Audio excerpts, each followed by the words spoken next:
ఎవరైనా సరే మన అనుమతి లేకుండా టచ్ చేయకూడదు. అలా ఎవరైనా టచ్ చేస్తే మీరు ఇటు పేరెంట్స్కి కానీ లేకపోతే స్కూల్ టీచర్స్కి కానీ కంప్లైంట్ చేయొచ్చు, మీ ఫ్రెండ్స్ ద్వారా చెప్పించవచ్చు.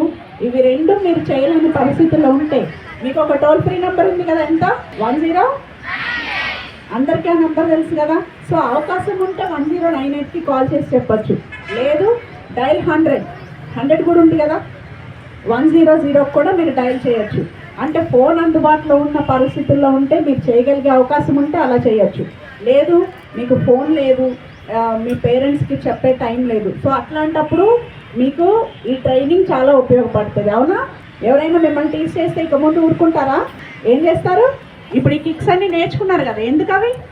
మీరు వాటిని ఉపయోగించుకోవడం కోసమే మీకు ఇంతకాలం ట్రైనింగ్ ఇచ్చింది, అవి దాచేసుకోవడానికి కాదు. ఎవరైనా మీ పట్ల అసభ్యంగా ప్రవర్తిస్తే ముందు అని